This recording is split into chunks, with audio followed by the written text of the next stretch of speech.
Vamos a iniciar el programa de esta segunda semana de Cuaresma del Remanente. Bienvenidos. In nomine Patris, Filii, Spiritui Sancto. Amén. Pater noster, qui es in celis, sanctificetur nomen tuum. Adveniat regnum tuum, fiat voluntas tua, sicut in cielo et in terra.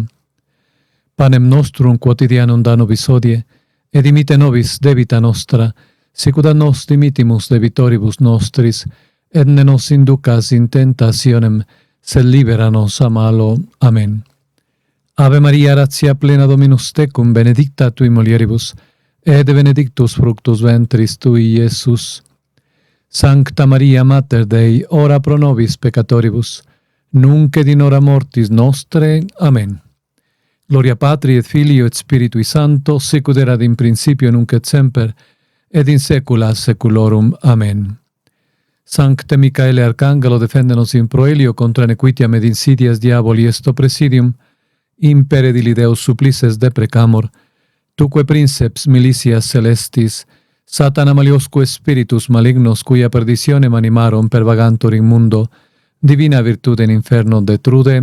Amén. In nomine Patris, Filio y Spiritui Sancto. Amén. Pues bien, tenemos este programa con una edición especial sobre la posición de Monseñor Carlo María Vigano.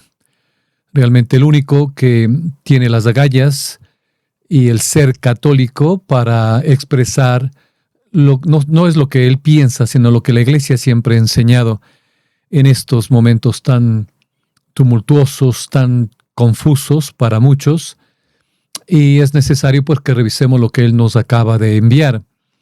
Es una carta que hace Monseñor Carlo María Vigano, respuesta de los conservadores católicos a las consagraciones episcopales de la Fraternidad San Pío X.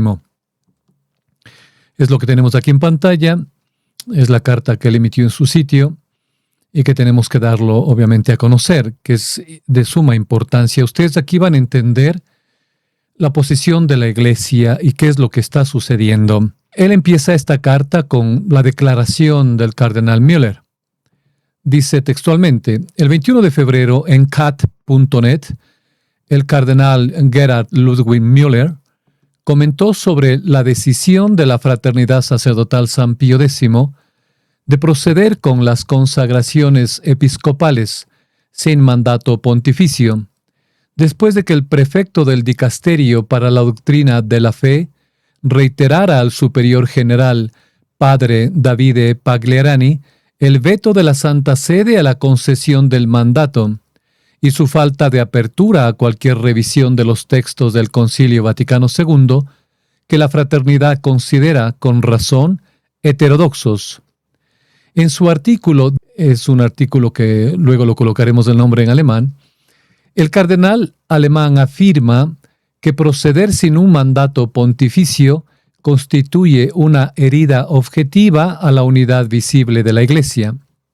Un paréntesis, no solo lo ha dicho, también hay este canónigo en Estados Unidos, creo que es, no me acuerdo el nombre, que también tiene un programa con Arroyo en EWTN, que él también se permitió decir, obviamente que es algo que es prohibido canónicamente en la Iglesia.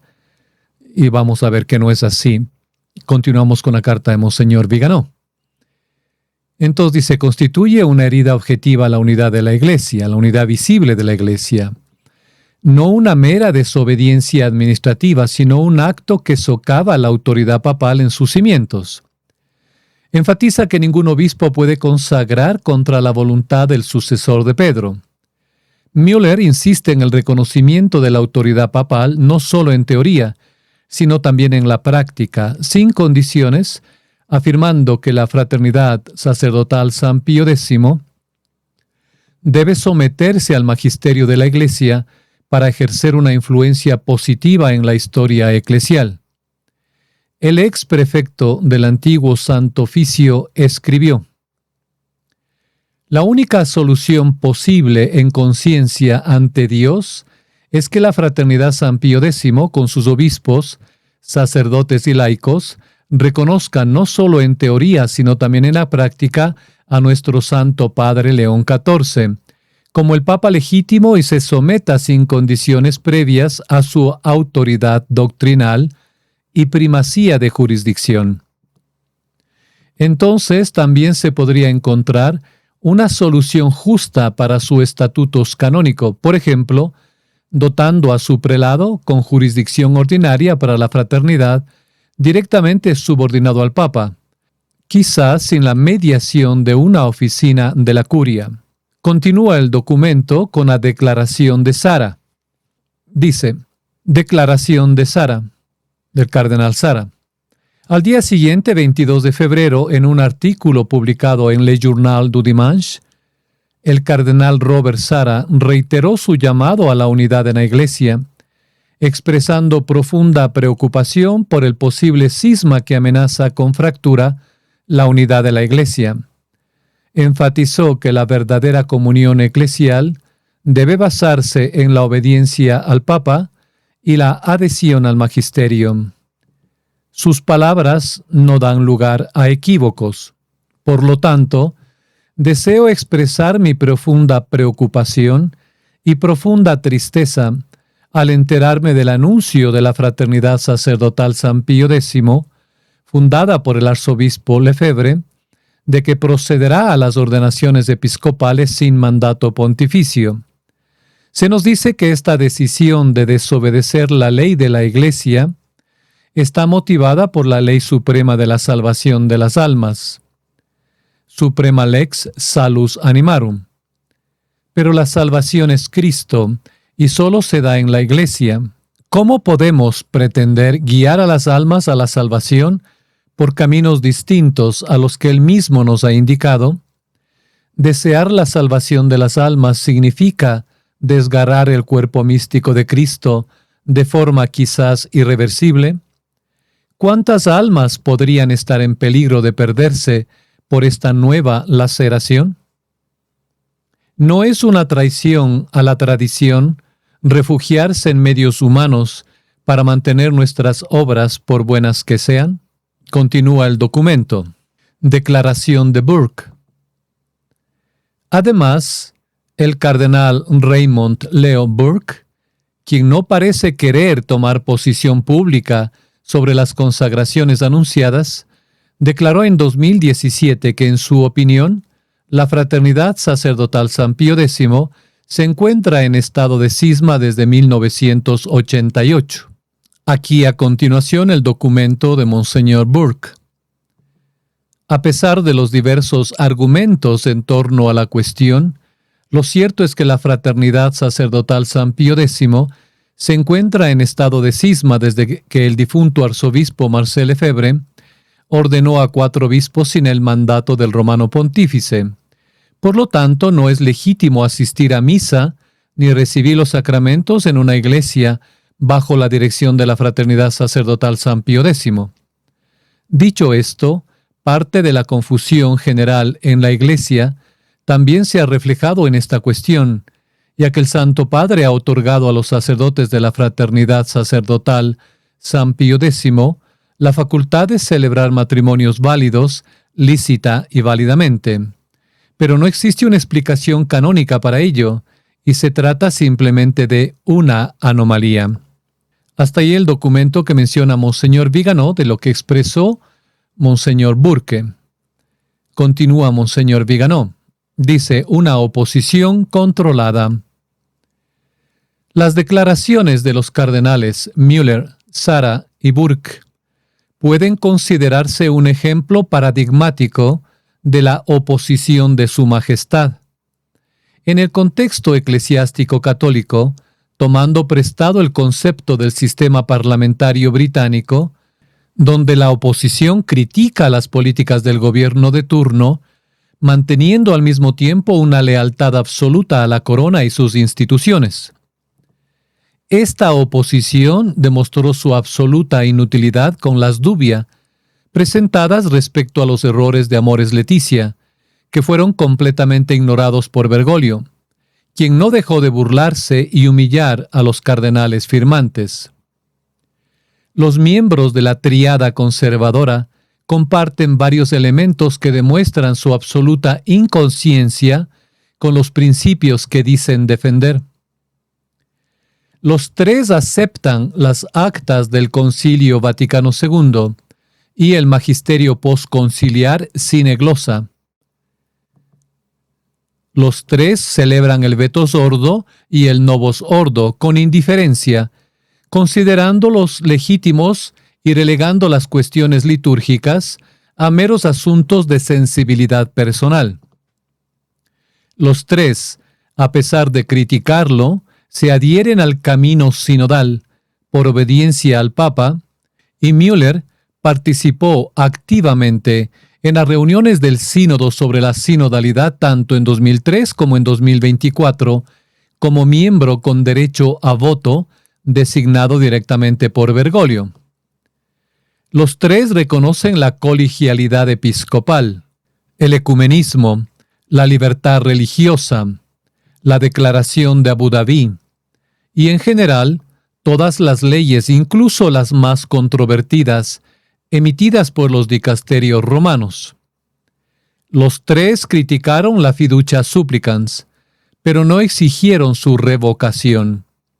Los tres expresaron su decepción tras las tradiciones custodes, sin comprometerse, no obstante, a impedir su implementación.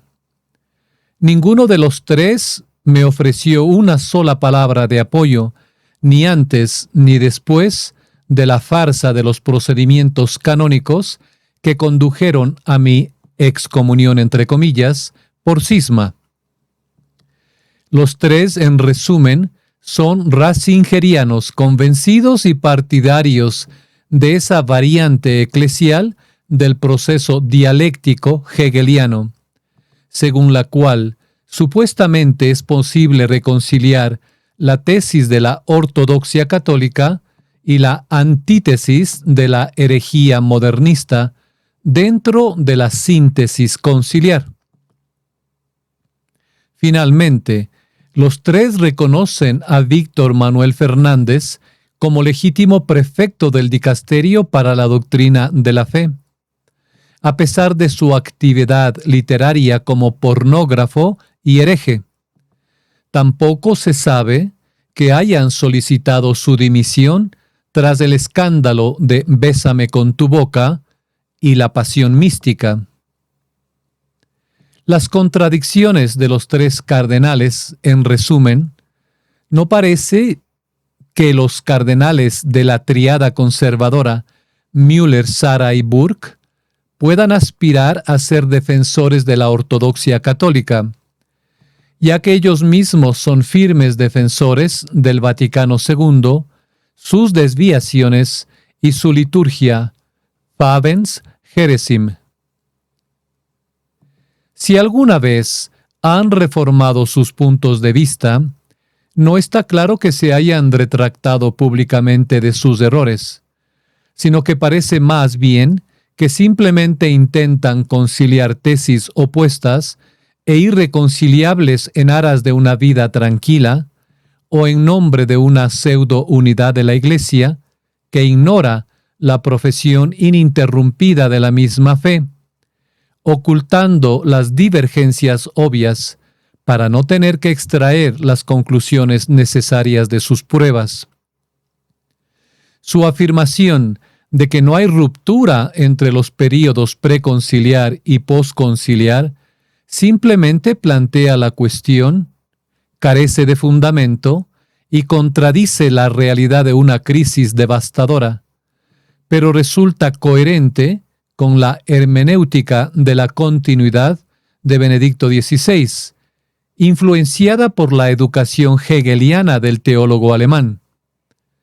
También hay que notar que estos cardenales olvidan, o más bien fingen olvidar, que si hoy sus eminencias pueden pontificar solemnemente en el rito antiguo, es sólo gracias a la obra del venerado arzobispo Marcel Lefebvre, a quien sin embargo consideran un rebelde y a quien atribuyen la responsabilidad del cisma de 1988.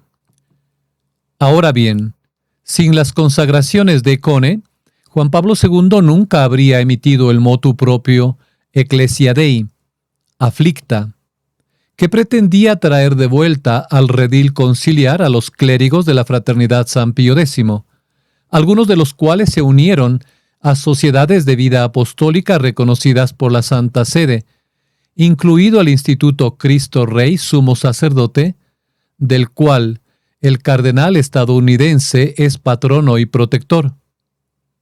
Benedicto XVI tampoco habría promulgado el motu proprio, Summorum Pontificum de 2007, que liberalizó la celebración de la liturgia tridentina y que al no haberse aplicado nunca plenamente, fue sustancialmente anulado en 2021 con la ley Traditiones Custodes.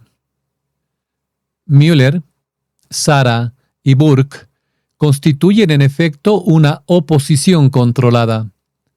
Su función es contener la hemorragia de católicos causada por la revolución conciliar, engañando a los fieles haciéndoles creer que es posible que dos entidades opuestas coexistan dentro de la misma institución y bajo la misma jerarquía. La Iglesia Católica y la Iglesia Conciliar Sinodal. El propio Burke lo ha reconocido. Sé que fue así tanto en La Crosse como en San Luis, donde había apostolados del Instituto de Cristo Rey Sumo Sacerdote, para quienes deseaban los ritos de la Iglesia según la antigua costumbre. Muchísimas personas que habían estado asistiendo a la Fraternidad Sacerdotal San Pío X se reconciliaron y regresaron a la Iglesia.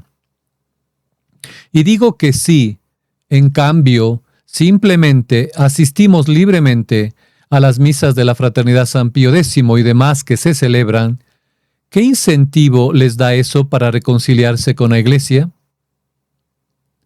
La principal preocupación de la oposición de Su Majestad parece ser ofrecer un producto similar al solicitado por los clientes, con el único propósito de eliminar la competencia de la Fraternidad Sacerdotal San Pío X y obligar a los compradores a aceptar el veneno que se esconde en ese producto falsificado.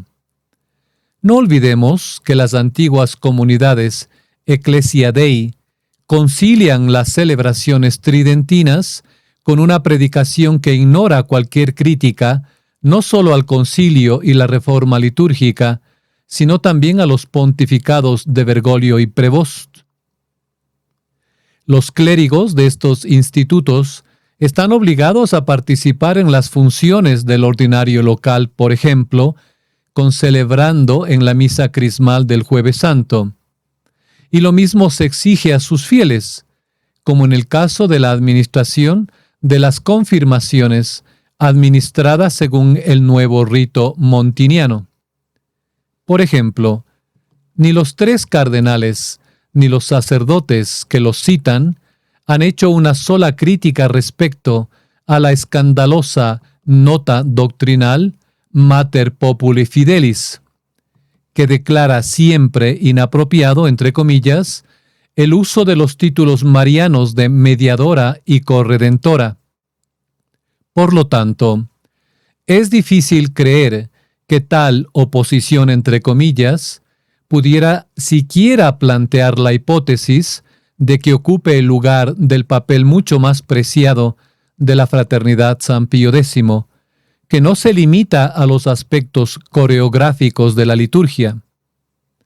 Reitero aquí también, como ya lo he hecho antes, que esta actitud termina desdogmatizando la liturgia y desliturgizando la doctrina, socavando el fundamento que une inextricablemente la lex orandi con la lex credendi.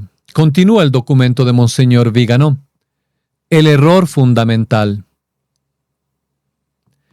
Los llamados a la unidad de Müller, Sara y Burke adolecen de un error fundamental que socava cualquier llamado a la unidad. Probablemente reconocen la crisis actual y las desviaciones doctrinales, morales y litúrgicas de la Iglesia sinodal, pero se niegan a verlas como un efecto lógico y necesario del Vaticano II, que persisten en juzgar contra toda evidencia, como totalmente ortodoxo y coherente con el magisterio católico perenne. La razón de este error es que no pueden renunciar ni a sí mismos ni a sus mentores, Ratzinger en primer lugar, como protagonistas o partidarios del Vaticano II. Por esta razón, deben necesariamente encontrar un compromiso que no beneficie la unidad de la Iglesia, sino que más bien acalle toda disidencia en nombre de una falsa obediencia que nada tiene de católica. La obediencia a la jerarquía se vuelve engañosa cuando se desvía de la verdad del dogma y la tradición. La unidad no es principalmente institucional, sino doctrinal, arraigada en el inmutable depósito de la fe. Es la disciplina de la Iglesia a la que se ordena a la preservación y transmisión del depositum fidei y no al revés. Los patéticos esfuerzos de estos cardenales representan el intento del conservadurismo moderado de superar las divisiones que reconocen pero niegan las causas mediante un diálogo imposible. Y el padre David Pagliarani tenía razón al señalar que las reuniones de los últimos años no han llevado a nada, precisamente por la irreconciliable divergencia en cuestiones doctrinales, que no pueden ser objeto de negociación ni regateo alguno. Los requisitos mínimos exigidos por Tucho Fernández, que comprometen la integridad de la profesión de la fe católica. Cabe añadir que lo que la Santa Sede pide a la Fraternidad San Pío X respecto al Vaticano II y el Novus Ordo no se aplica a los verdaderos herejes, cismáticos y no católicos, a quienes León dirigió palabras extremadamente conciliadoras en un discurso reciente, y el Monseñor Vígano escribe lo que dijo: somos uno, ya lo somos, reconozcámoslo, experimentémoslo, manifestémoslo. Cierro comillas. Continúa el documento de Monseñor Vígano.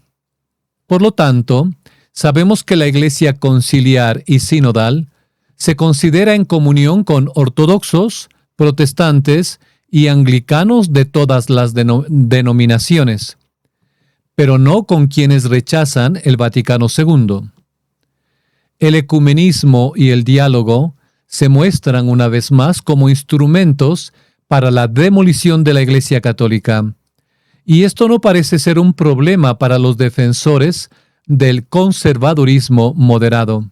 Conclusión: las intervenciones de los tres cardenales, si bien se presentan como llamados a la unidad, revelan profundas deficiencias y contradicciones internas que no pueden ser ignoradas por quienes se preocupan por la preservación integral del depositum fidei. Ahora, me parece más que evidente que esta pseudo-oposición no solo no tiene ninguna posibilidad de lograr nada, sino que de hecho contribuye a la culminación de la revolución conciliar mediante el último y desafortunado paso del camino sinodal. Como comentó un observador, Prevost no es más que Bergoglio con un sastre más afinado. Si la oposición de Su Majestad se niega a reconocer esto, al menos los fieles y sacerdotes deberían hacerlo, buscando formar un frente común con la Fraternidad San Pío X y otras comunidades verdaderamente tradicionales. Es cierto que la fraternidad sigue reconociendo la legitimidad de Prevost, mientras desobedece sus órdenes ilegítimas. Pero también es cierto que la fragmentación de los católicos fieles a la tradición solo debilita cualquier forma de resistencia. Por lo tanto, sería apropiado dejar de lado las divisiones internas, que podrán aclararse a su debido tiempo, en aras de la supervivencia misma de la Iglesia Católica ante la inminente persecución. Como obispo y sucesor de los apóstoles, insto a mis hermanos en el episcopado, empezando por los cardenales Müller, Sara y Burke, sacerdotes religiosos y fieles, a dar una clara señal de unidad, apoyando la lucha de la Fraternidad San Pío X con gestos concretos. Por ejemplo, participando en la ceremonia de las consagraciones el próximo julio, para que los usurpadores que ocupan Roma se den cuenta de que sus amenazas y excomuniones ya no intimidan a nadie.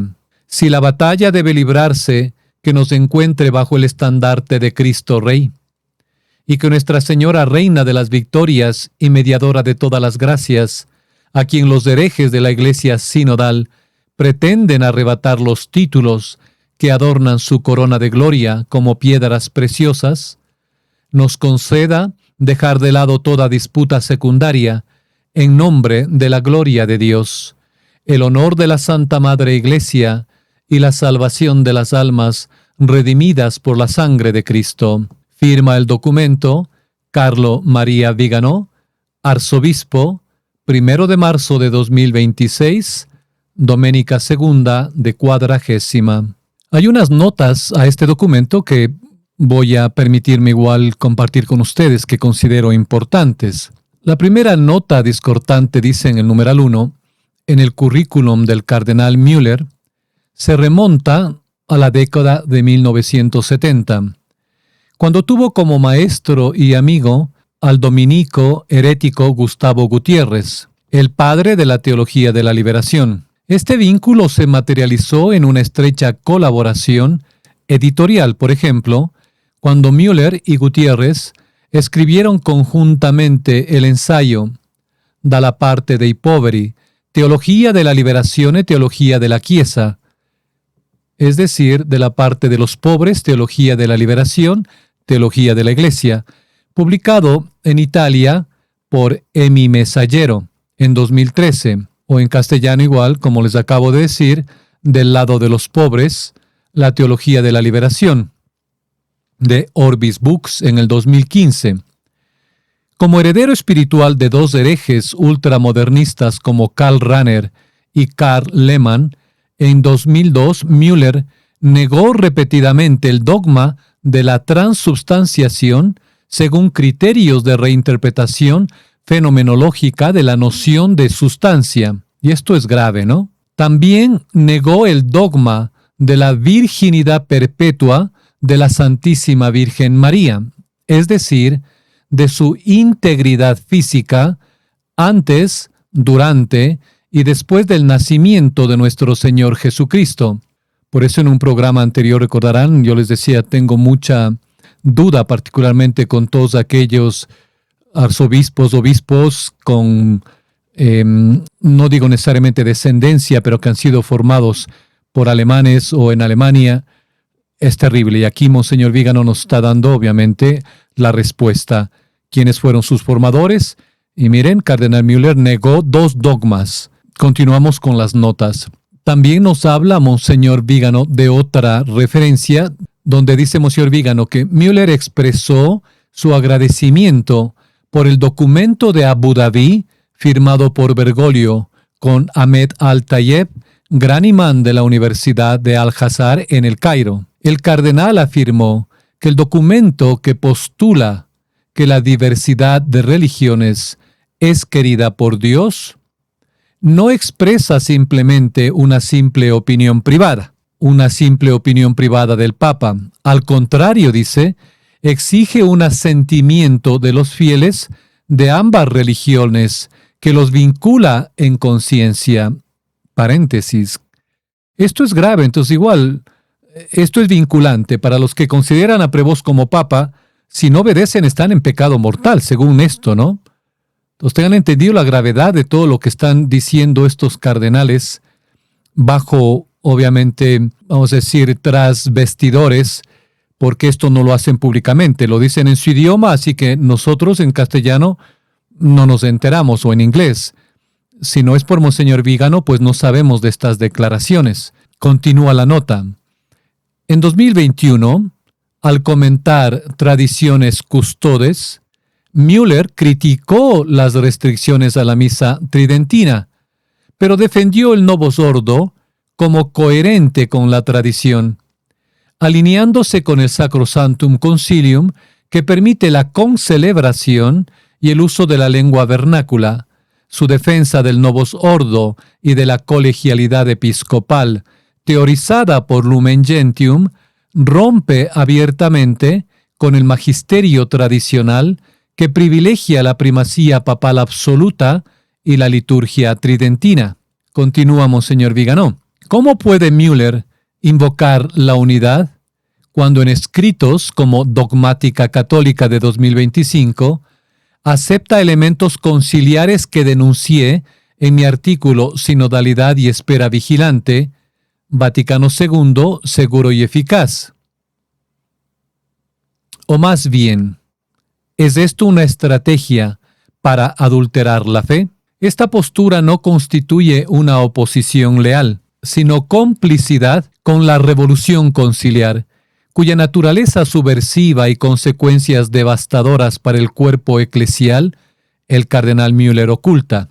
En 2017, fue este mismo cardenal Müller, como prefecto de la Congregación para la Doctrina de la Fe, quien, en el contexto de las conversaciones entre la Santa Sede y la Fraternidad San Pío X, se anticipó a Tucho Fernández al formular unilateralmente los requisitos mínimos para la comunión eclesial, que incluyen la aceptación de las enseñanzas del Concilio Vaticano II y del período postconciliar, tal como se propone en la denominada Professio Fidei de 1988. Y ahora, el cardenal repite el mismo patrón, acusando a la Fraternidad Sacerdotal San Pío X de cisma, ignorando el cisma real causado por las herejías modernistas que toleró y promovió antes, durante y después de su mandato en el antiguo Santo Oficio.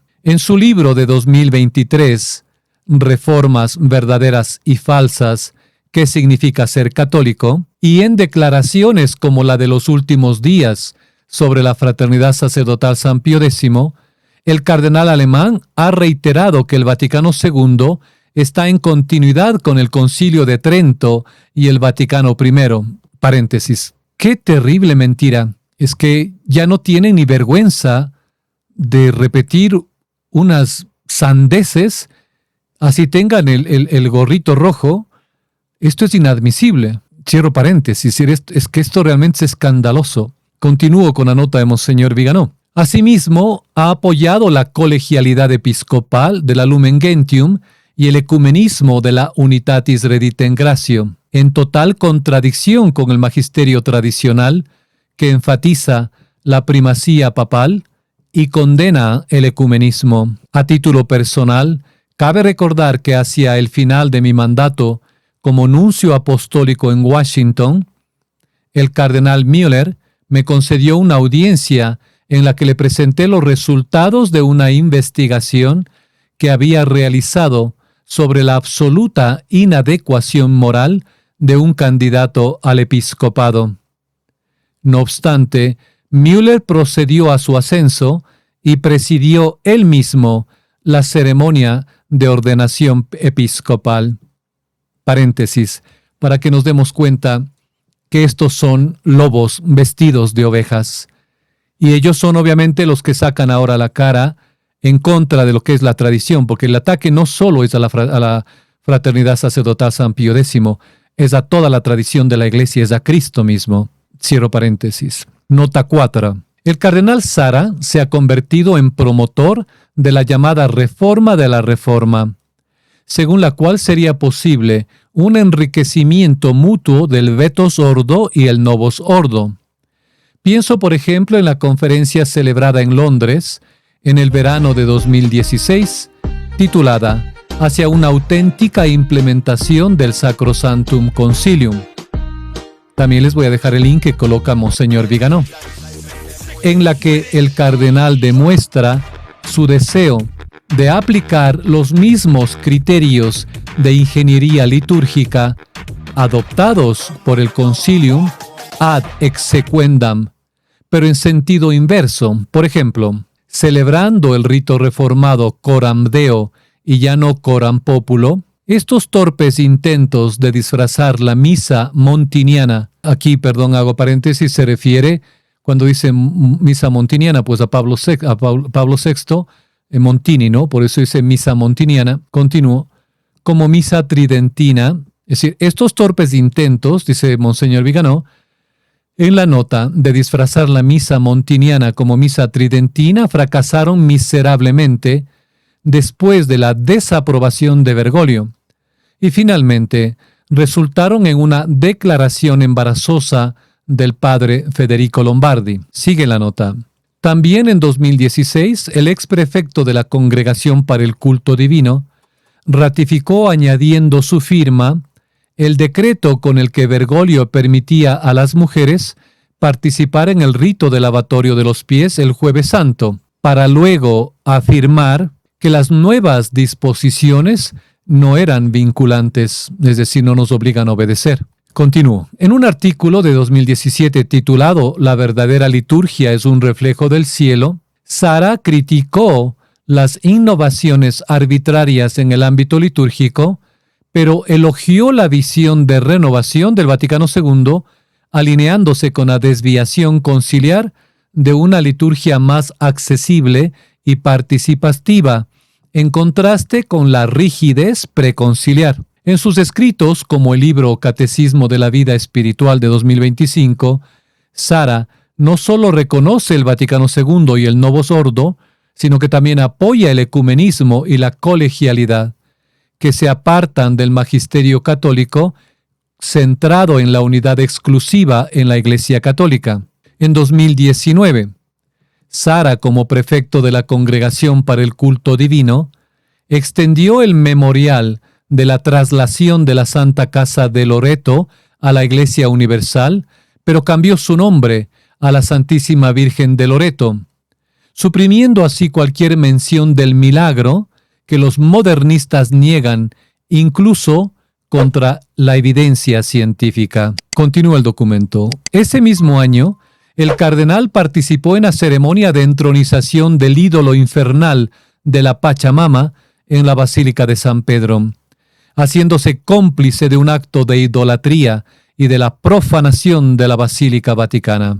El cardenal Burke ha adoptado explícitamente la enseñanza de la Lumen Gentium, que enfatiza el papel de los laicos y una visión más colegial de la Iglesia, en consonancia con la idea conciliar de la Iglesia como pueblo de Dios, en contraste con la perspectiva jerárquica del magisterio preconciliar, que favorece una clara distinción entre clérigos y laicos. Un paréntesis nada más. Esto del pueblo de Dios es protestante, vino con Lutero, y es lo que introdujeron desde el Concilio Vaticano II, en todas partes, y particularmente en la liturgia. Cierro comillas. En su discurso ante la Cena de los Caballeros de Colón en Denver el 2 de agosto de 2011, titulado «La religión purifica la política», Burke argumentó que la religión debe purificar la política sin exclusión ni fundamentalismo, en contradicción con la realeza social de nuestro Señor y en consonancia con el decreto conciliar Dignitatis Humanae, que promueve la libertad religiosa como derecho humano, en oposición al magisterio tradicional, el de Pío IX, en Quanta Cura, o el de Pío XI en Mortalium Animos. Aquí hago un paréntesis. Cuando nosotros, en la misión particularmente que nos esforzamos por hacerlo en Ecuador, trajimos especialistas, economistas, teólogos, etcétera, y hacíamos semanas de estudio sobre la aplicación de la doctrina social de la Iglesia. Me asombraba ver la oposición de una gran cantidad de obispos, no todos, había algunos muy buenos, que se oponían a que yo trate de formar, entre comillas, porque me acusaban de querer formar un partido católico. o que tenga que enseñar nada. Me prohibían, me decían, bueno, puedes hacerlo, pero nada de enseñanzas de antes del concilio. Entonces, claro, esto explica todo, es una posición. Si las cabezas, los cardenales están con esto, defendiendo lo indefendible, amando al mundo y a su príncipe, y negando a Cristo su reinado social, ¿qué podemos esperar del resto? Bien, continuemos. En diversas entrevistas y presentaciones, como la realizada en Nairobi en agosto de 2012 sobre el Código de Derecho Canónico Postconciliar, Burke ha criticado la pérdida de disciplina tras el concilio, pero ha defendido que el Vaticano II no constituye una ruptura, apoyando reformas como el ecumenismo y la colegialidad. La contradicción entre la supuesta fidelidad del cardenal Burke al magisterio inmutable de la Iglesia Católica y su adhesión simultánea a las doctrinas contrarias expresadas en los textos conciliares que defiende públicamente es evidente. Una contradicción que se confirma aún más por la celebración del rito reformado junto con el rito tradicional, a pesar de que sabemos que ambos ritos son antitéticos e irreconciliables. Aquí hago un paréntesis. Yo he preguntado y me he preguntado siempre, si estamos equivocados en mantener la tradición, en tratar de participar, de rezar la misa de siempre, la misa de los apóstoles, la misa de Cristo, y si asistir a la otra, al Novus Ordo, es igual, ¿para qué nos molestamos? Es decir, si hay sacerdotes que se han ido vamos a decir, en extremis, es decir, cuando se han dado cuenta de la situación grave en la iglesia, en su propia formación o de formación de seminarista, como seminaristas, y han escapado de sus congregaciones y han formado, vamos a decir, otras congregaciones o se han unido para formar diferentes ministerios y han recurrido, obviamente, como es lógico pensar, a la fraternidad sacerdotal San Pío X para formarse, para que les ayuden a formar a los primeros seminaristas, para aprender, obviamente, la verdadera tradición, para luego acusarles de herejes y cismáticos, pero utilizaron obviamente la fraternidad sacerdotal San Pío X para aprender cómo celebrar la misa tradicional verdaderamente. Pero ahora celebran los dos ritos. Entonces, yo me pregunto y les pregunto a ustedes, o que se pregunten, pues si los dos ritos están bien, ¿qué tanta pelea hay aquí? Sería ridículo pensar que la fraternidad esté en una oposición necia, ridícula, de defender algo que no tiene sentido, porque pueden únicamente aceptar lo que dice el de blanco de turno, ¿no? A pesar de todas las herejías y todo, y seguir con la vida tranquila. Pero no es así, no es lo mismo. Es decir, ¿por qué han hecho esos sacerdotes ese cambio? ¿Por qué fueron a buscar a la tradición para volver a la misa de siempre? Porque si los dos ritos son iguales, entonces, ¿por qué molestarse por el otro? Y eso es lo que cuando alguien me pregunta a qué misa debo ir, pues si tienen la misa tradicional, vayan, es la misa de la iglesia, la misa de siempre. Porque si la otra es igual, entonces no se molesten, vayan a la de otra, pierdan la fe y que con el grave peligro de condenación. Entonces se dan cuenta el juego de aquellos, de estos cardenales desafortunados que deberían radicalmente defender a Cristo, a su iglesia y la fe, y tomar estas posiciones tan ambiguas y tan ridículas, tan herejes, sostener una cosa, defender otra, es decir, todo vale. Que Dios se apiade de ellos por la cuenta que van a tener que dar por lo que dice Monseñor Vigano, una falsa obediencia.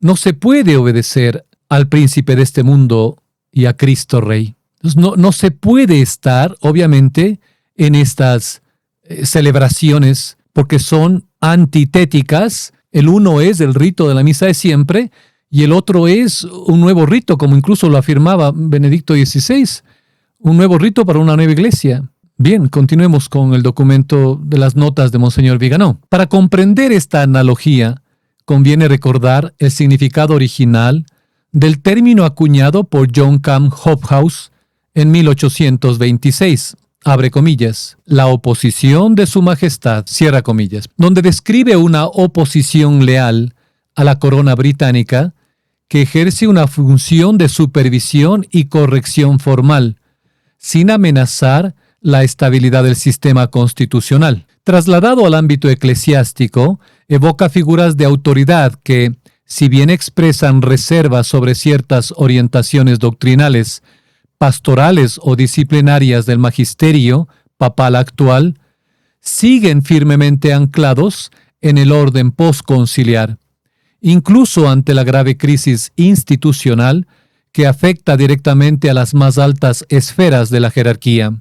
La nota número 8, la anterior era la 7. Celebración de las segundas vísperas de la 49 semana de oración por la unidad de los cristianos. Es allá donde dijo esto. Estas son las notas que añade al documento Monseñor Viganò. Inevitablemente, queridos hermanos, como han escuchado, la Iglesia avanza hacia una separación total de la antiiglesia. Es decir, lo que ya fue profetizado en Akita también, obispos contra obispos, cardenales contra cardenales, aunque esto es obviamente bien camuflado, porque si no lo decía Monseñor Viganò, muy pocos de nosotros tendríamos acceso a estas pronunciaciones heréticas en contra de la Iglesia de aquellos mismos que dicen defender a la Iglesia y que hoy por hoy obviamente están escondidos dentro de la jerarquía, actuando como ovejas cuando realmente son lobos. Ya lo dijo incluso Juan Pablo II, de esta lucha última de la Iglesia contra la Iglesia, del magisterio contra el antimagisterio, de la Sagrada Escritura contra la antiescritura, y de Cristo contra el anticristo. La fraternidad sacerdotal San Pío X y lo que van a hacer con ellos es solo el primer paso. Eventualmente, todo el clero y laico ortodoxo, entiéndase con esto católico, será excomulgado de una forma u otra por la antiiglesia de Bergoglio Prevost, que no es la Iglesia Católica. Hay de quienes intenten sentarse en dos sillas, que están tanto aceptando todas las herejías, sacrilegios, blasfemias, todos los actos que han hecho desde el Concilio Vaticano II hasta ahora, y tratan de defender la tradición por una obediencia malentendida y una papolatría servilista, porque para ellos la prueba será mucho más dura. Oremos por todo lo que está sucediendo. Roguemos a Dios que nos dé sacerdotes santos, firmes, que den la vida por Cristo. Y ante tanta confusión, queridos hermanos, esta carta de Monseñor Viganò es realmente refrescante, nos apunta la gravedad de lo que estamos viviendo y a tener cuidado de estos lobos. Desafortunadamente, esta es una verdad que nos va a doler en lo más íntimo y debe dolernos porque son parte de la Iglesia, al menos de la que figura como jerarquía en el Vaticano, pero que cada vez nos demuestran que no están por Cristo, están tratando de sentarse en dos sillas y no pueden ser. O tendrán que escoger a Cristo al final o quedarse con el anticristo. Bueno, este ha sido el programa de esta semana sobre el remanente en unión de oraciones.